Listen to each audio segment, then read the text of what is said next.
Hello, Southeast Texas. Thank you so much for tuning in. I'm DeJonique Garrison, and we are continuing our coverage of Hurricane Delta as it makes its way towards the Gulf Coast. We are already starting to feel those tropical storm effects in Southeast Texas. Our neighbors in Louisiana definitely taking the brunt of this storm, Jordan, and we are experiencing thousands of power outages. Absolutely. We hear it above, and our crews are all over Southeast Texas right now, keeping close tabs on those conditions. You're taking a look at the sky cam over Beaumont.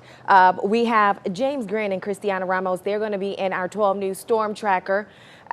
Jordan James and Amelia White, they're going to be taking cover in orange as the conditions start to worsen throughout the next couple of hours, just to keep tabs on what's happening and give you guys the very latest information. And our 12 News investigator Lauren Hensley is at Education First Federal Credit Union. Lauren has been speaking with officials, lots of them declaring disasters yesterday, so that if we do need funding, if we do need assistance, those resources will be able to be dispatched to the area. Lauren, can you give us an update on what you know? So, Christiana and James, we want you to remain safe out there. If ever there's a time when the rain's coming down and that visibility is too low, we need you all to pull over. And again, if you all don't have to be on the roads, just stay put, whether it's at home or at your place of business. We just want everyone to remain as safe as possible as we ride this storm out, this quick storm, thankfully. Just a couple of hours. We need to remind ourselves that. Patrick's saying 8, 9 o'clock tonight will be in much, much better shape. That does help you to get through it, to know that it's just Yes, a few it hours. We want to pull up tag board, and because there are so many images on social media that folks are already starting to share. This is a storm tracker, Charles Peak, and we showed you those blue tarps yesterday. Patrick shared this, and so many of you all retweeted him. We know Lake Charles got hit hard by Laura. And here's round 2, Delta. The blue tarps on the roofs represent damage.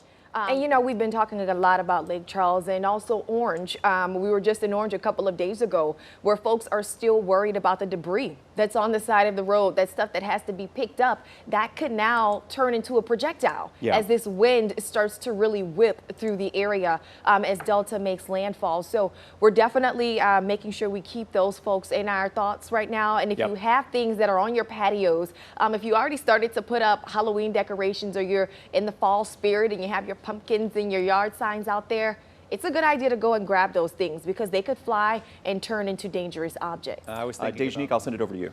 Yeah, our crews are there. Ashley Elam and Mike Canizales, they are in Mid-County. And so they'll be giving us updates in just a bit in terms of conditions, what they're seeing, and those power outages. We keep harping on that, but that's going to be the big deal when you talk about the winds. How many power outages are we facing, and how long will those outages last? We're going to go to 12 News investigator Lauren Hensley. She joins us from Education First Federal Credit Union.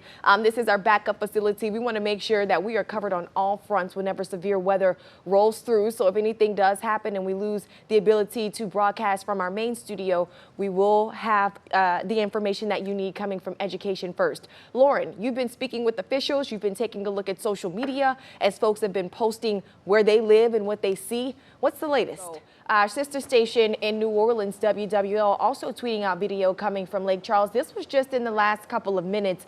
Downtown Lake Charles, those winds picking up. Of course, we expect that storm to hit the area as a Category 2, and you can just see those trees are definitely starting to take a beating as the wind just whips through there. But not just Louisiana, the Texas coast. This is our sister station in Houston. Anayeli Ruiz tweeting out this video. Delta moving closer to the Gulf Coast, and we're starting to see the winds picking up on the boardwalk in Kemah. And so just look at that water just tussling as it starts to compete with the winds. Texas right now, we want to take it to Mid-County, where 409 sports director turned weather watcher Ashley Elam is getting blown around. It looks like that wind is not playing. Ashley, what's happening? Yeah, and if there's a silver lining to any of this, it's the fact that this thing is going to get in and it's going to get out, so that those crews can get out, assess the situations, and restore power where they can. So projected to make landfall in the next couple of hours. And again, this is not something that's going to hang around. We always reference Imelda, we reference Harvey, but this is not one of those types of situations, folks. So that is the silver lining, if there is any. I want to send it over to Lauren Hensley, who's live in Orange County. Amelia White, 12 News. Definitely an area there we were keeping a close eye on in Orange County. Just a few days ago, Jordan James gave us a report from the area where folks were saying, hey, we are still trying to pick up the debris from a few weeks ago. That's right. And now we've got to deal with this. And this is something that Patrick had been forecasting for the last couple of days. We knew it would be a wind event. And that's why it was really important ahead of this to make proper preparations, getting those loose things out of the yards and securing what you needed to, because once that wind started rolling through, you didn't have much time to do anything. Any unique elements about this storm that you want to discuss? I know, like I've been saying, we always talk about the rain. We always talk about the water. In the last couple of years, we've had some rain. We've had 6-7 inches, no doubt. But this seems to be more of a wind event, if you will. You know, every one of Boy, them. that's good news to hear. Orange County Judge John Gauthier just kind of reiterating what Lauren had to say there, saying a lot of those debris piles in Orange County that were there post-Hurricane Laura are still intact, excuse me. And we were worried about that with such strong winds. We were worried about that debris turning into projectiles and maybe causing harm and additional damage. So that's in place. He also says he is anticipating that there will be a quick restoration when it comes to power outages, not seeing a lot of structural damage. He says a lot of the damage they're seeing, or a lot of the reasons for the power outages, are those trees falling onto lines. So if they can get those limbs out of the way and get those lines back up, folks should be in good shape. Dej, who was saying that? Was that Energy? Judge John Gauthier. Oh, John Gauthier, okay. But you're starting to see numbers 80, 90,000 folks in the dark. So all of us are going to have to pack our patience when it comes to this restoration effort. These crews are going to work as hard as they can, but we just want to keep things in perspective. And when you have so many outages, when the outages are so widespread, they can't get to everyone at the same time. Dej, I'm doing quick math. The ball's already rolling. Some of our 12 News crews were telling us they saw the Energy trucks rolling through the streets. So we know that those crews are working, and we thank them for everything that they're doing.